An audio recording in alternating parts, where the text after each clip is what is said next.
All right, in this episode, 1 Peter 1 and 10, of which salvation the prophets have inquired and searched diligently. So, before we start this off and give our honor, praise, and glory to Yahweh Bashmi Yahushua, Wahakadash Wakah, double honors to the apostles and the elders at the great millstone who are well, peace and blessings to the brothers teaching the truth, the hopefully elect, the faithful brothers teaching the truth, uh, men and women, children out there of the Israelite nation that will be, saved as well, the believers, all right? So-called blacks, Latinos, and Native American Indians. All right? So 1 Peter 1 and 10, of which salvation the prophets have inquired, right? So it's a particular salvation, right? And one is knowing what salvation is first and foremost.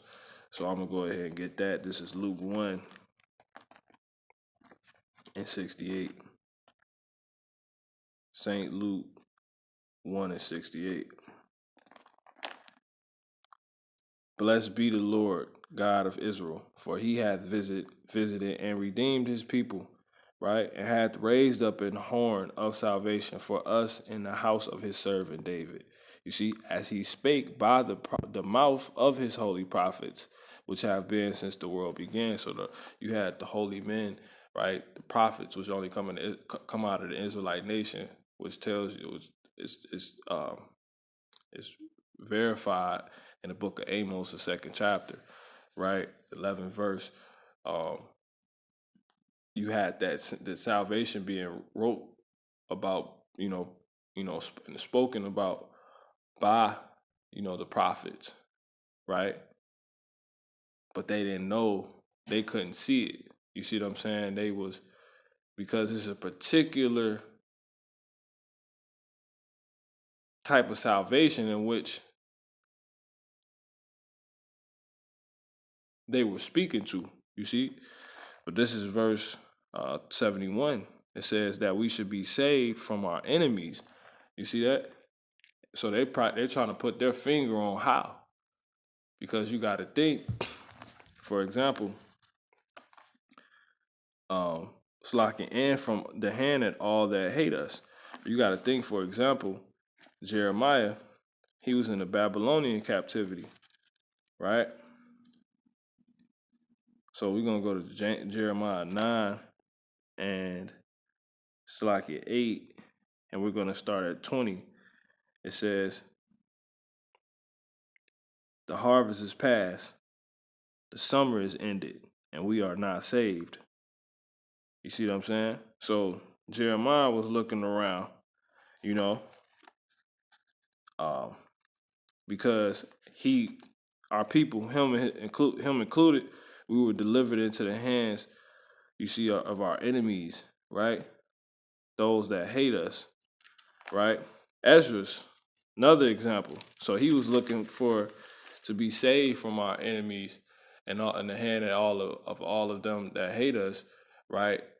In a particular way, right? In a real, obviously, a real unique way. Ezra's, ancestor of the prophets, Ezra, he was also speaking to these things to the point where the angel had to come to him and check him because he got the question in the Lord on such a high level.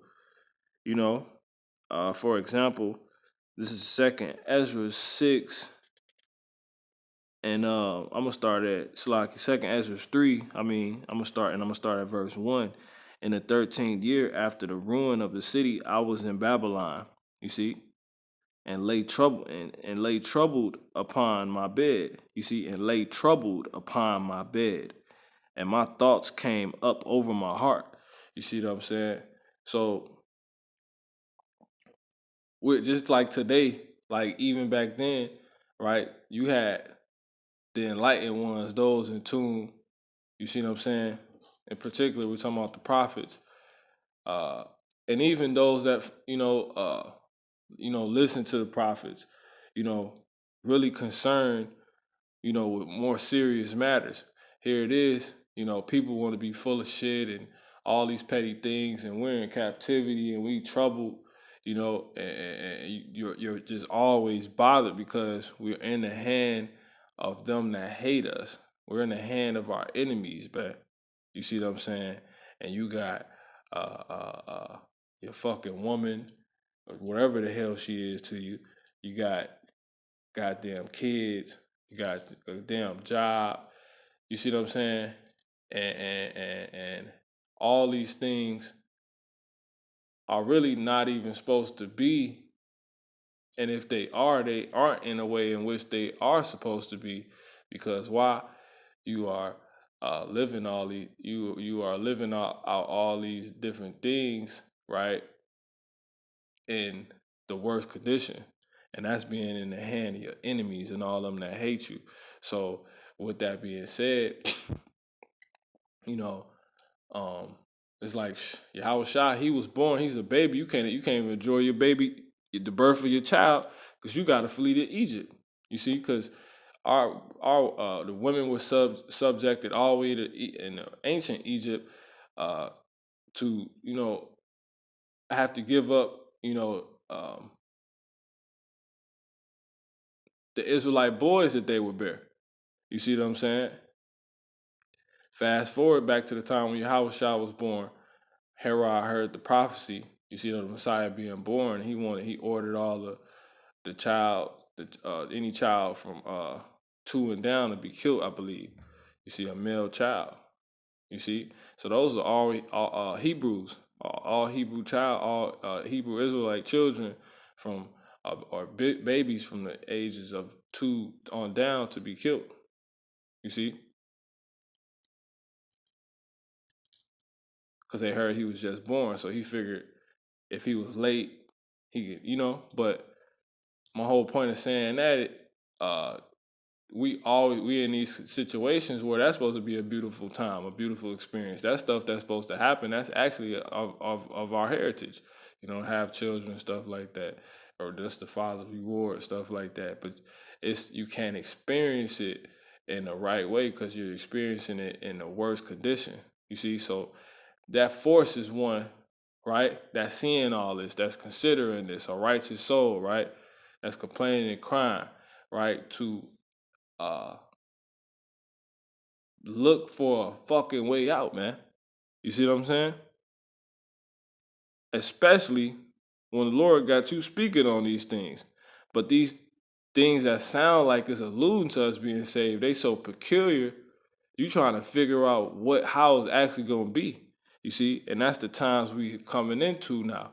But before I go into that, let me go ahead and finish this. So Ezra's, he's another testament to this. This is 2nd Ezra 3:1. In the 13th year, after the ruin of the city, meaning Israel, right?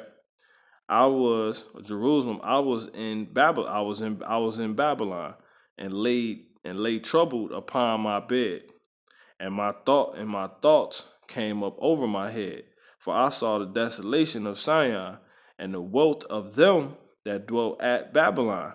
You see what I'm saying? So here it is. We above all fucking people. We above Slakia. We above all people, and we watching these heathens. But yet we done lost our status and been and have succumbed to being tributaries, right? Taxpayers.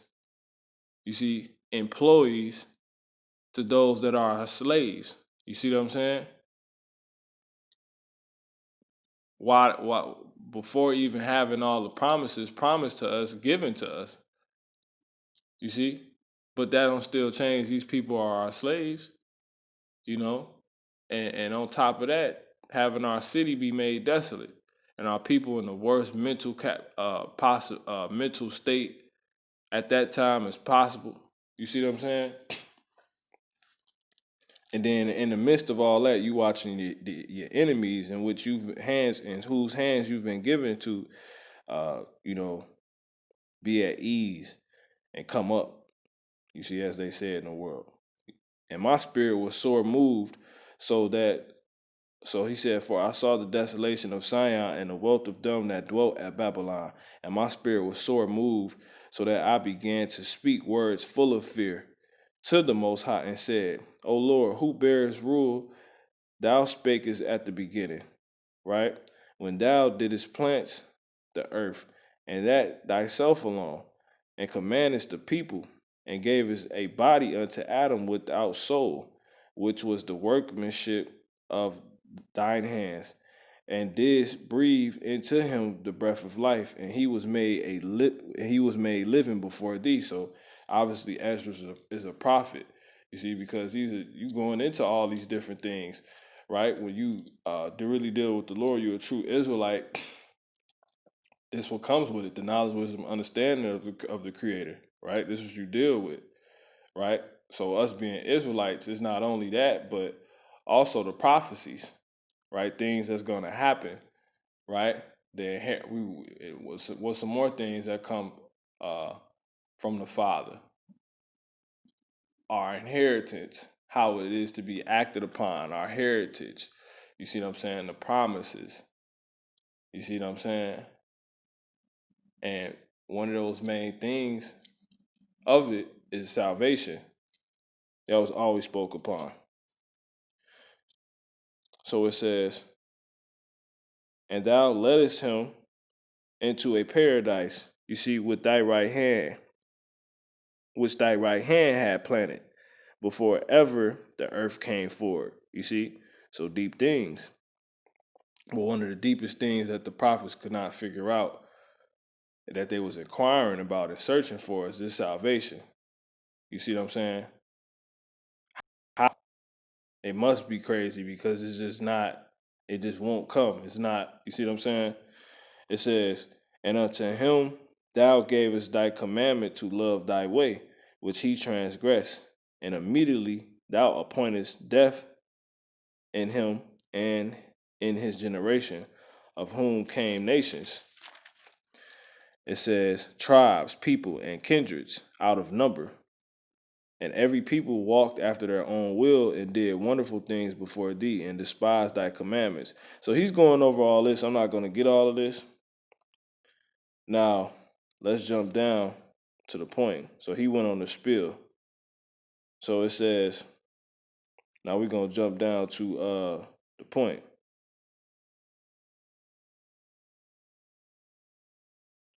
23. "So the times passed away, and the years were brought to an end. Then didst thou raise up thee a servant called David, whom thou commandest to build." So he's going back over. He's like, I'm trying to figure this thing out. Like, how the hell me? We go all the way back to, you see what I'm saying? So he's trying to figure it out. He says, "So whom thou commandest to build a city unto thy name, and to offer incense and oblation unto thee therein,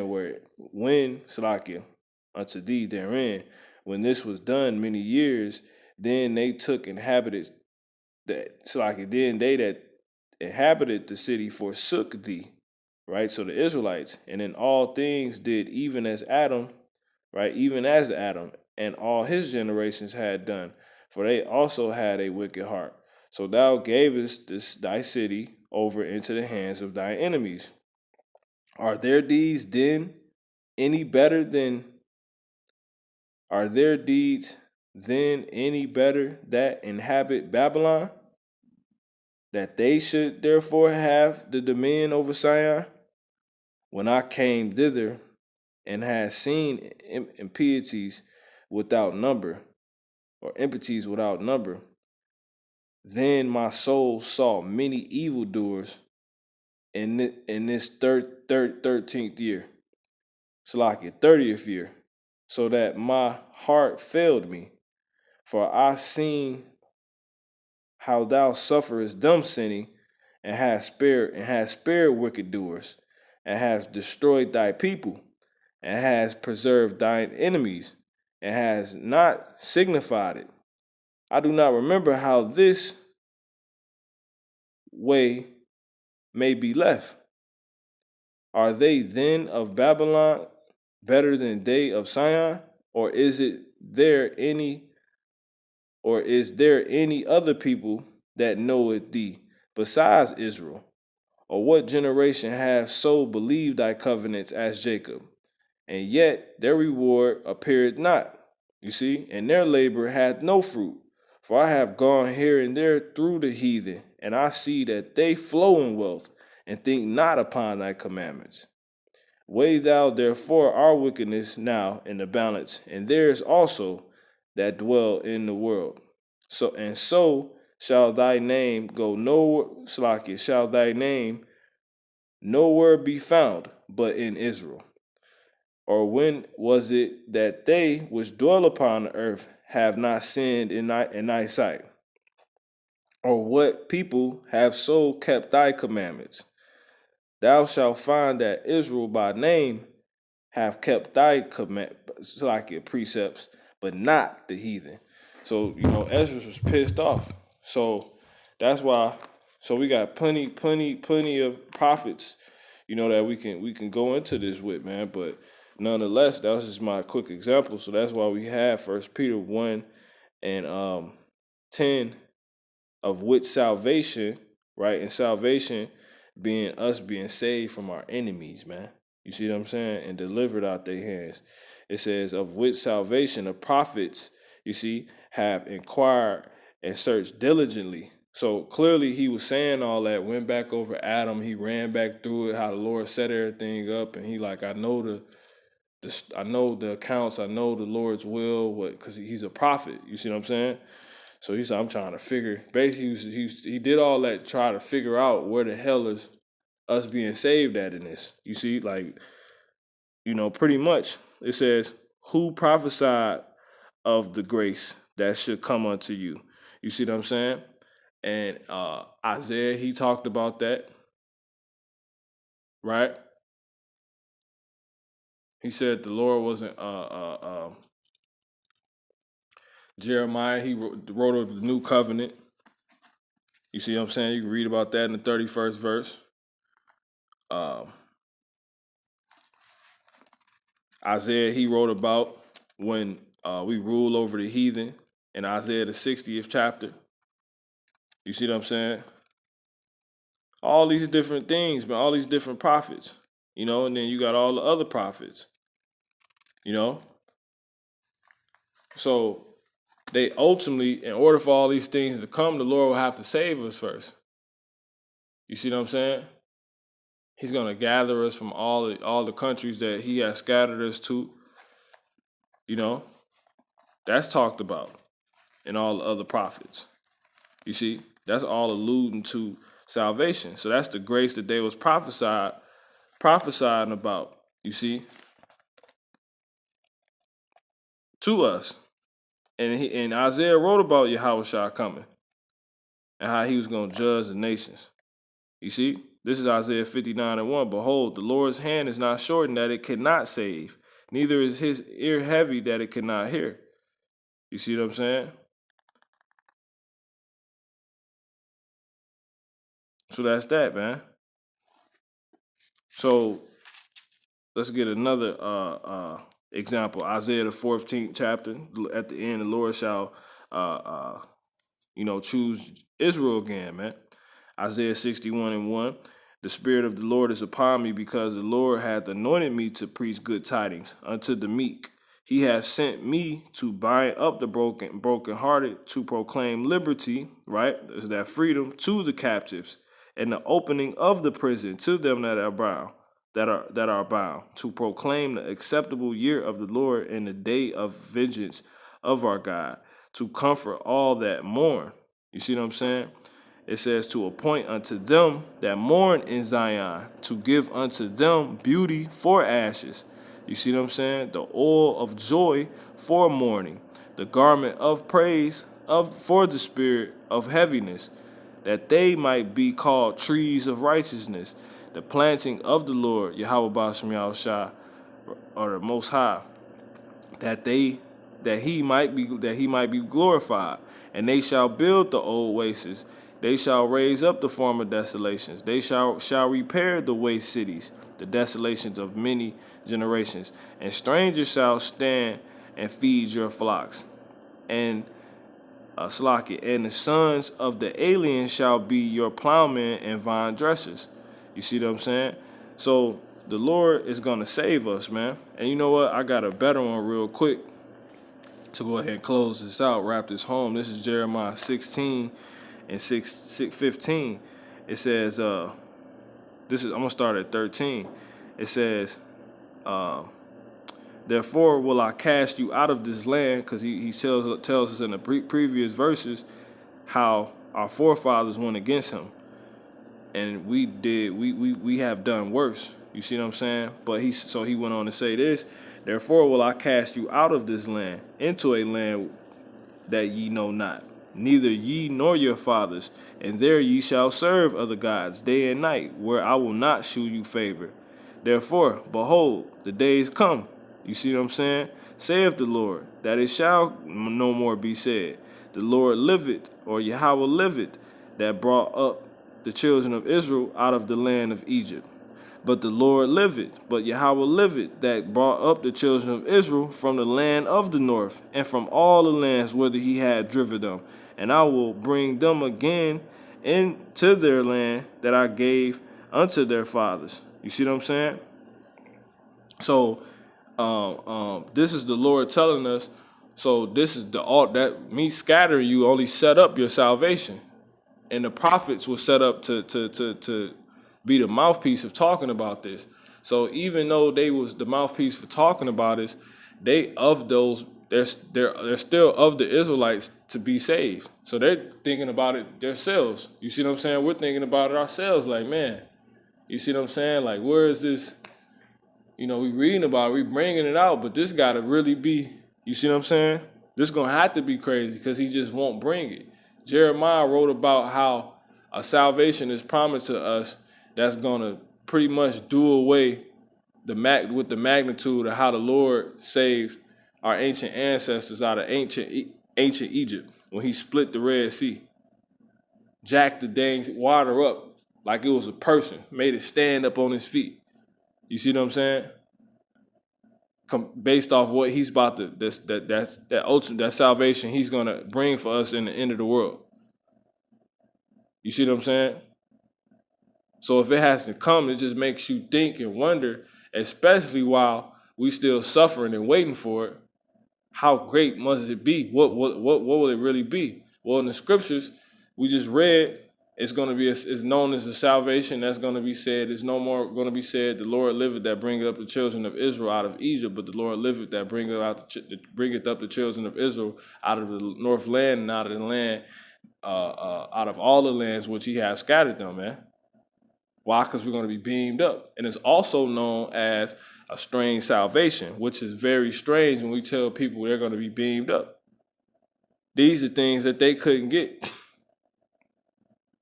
You see what I'm saying?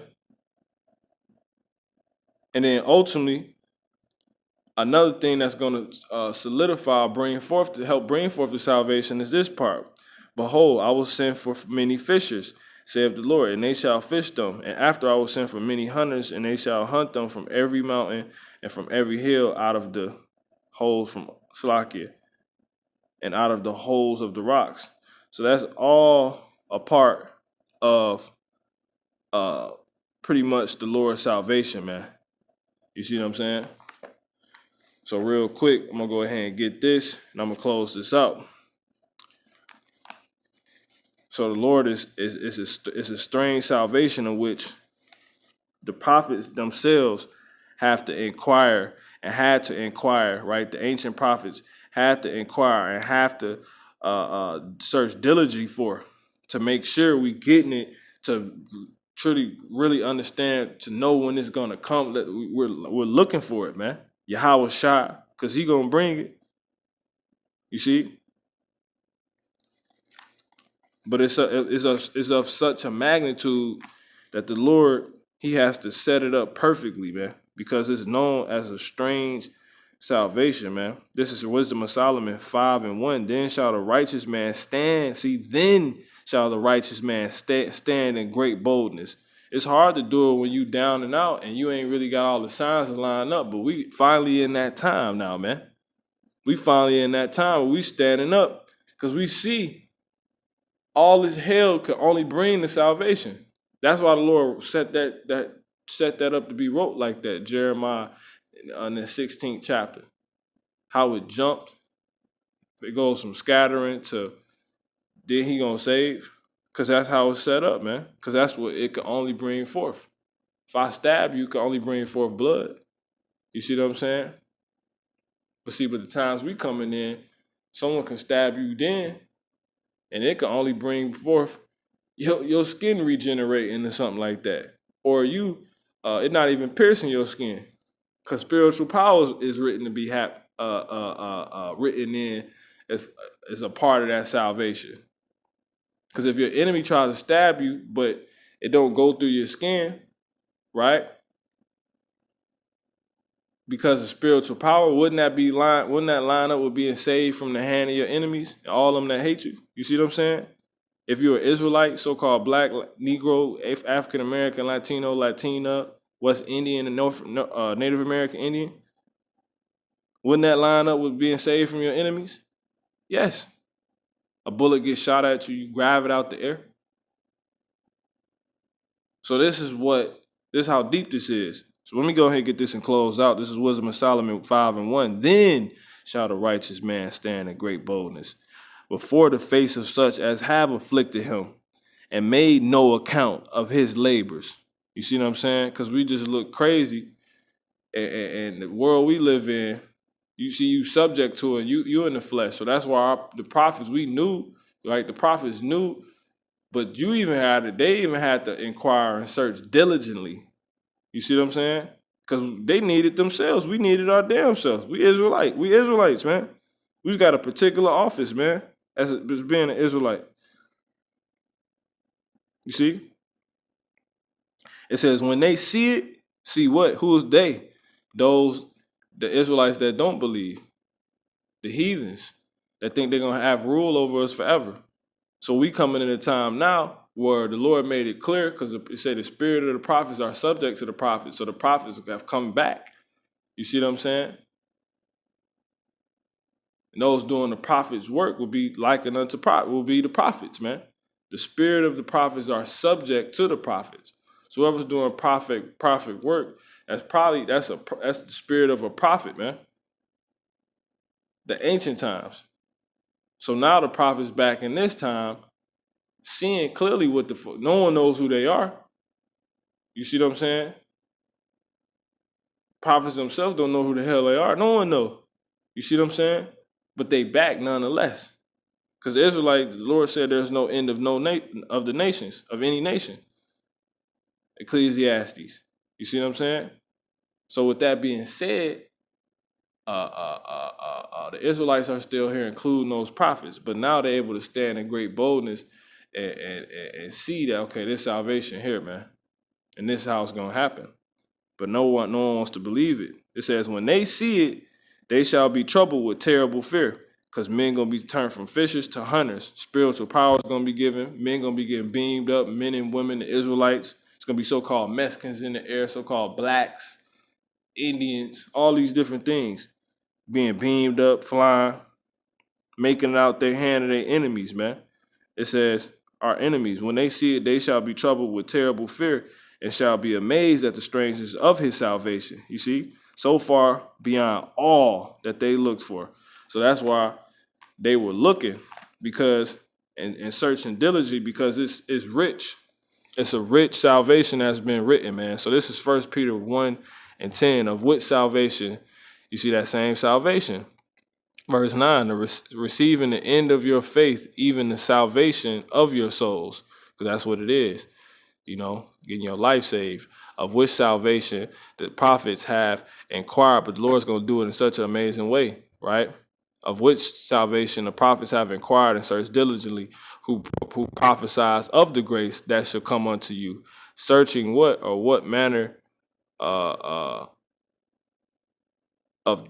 time the spirit of Hamashiach, which was in them, did signify when it testified beforehand the sufferings of Hamashiach and the glory that shall follow. So unto whom it was revealed that not unto themselves, but unto us they did minister the things which are now reported unto you by them that have preached the gospel unto you with the Holy Spirit sent down from heaven, which things the angels desire to look into. So this is how serious this is, man. So, I ain't gonna keep this going any much longer, but this salvation is what we've been looking for, and we know it's of that magnitude just because of this right here, man. So it's coming, man. So Lord wants us to be edified. I'm gonna give our honor, praise, and glory to Yahweh Basham Yahweh Shah, man. Stay focused on it, lock in on it, repent, rebuke Satan. Shalom. Kwam Yasha Allah.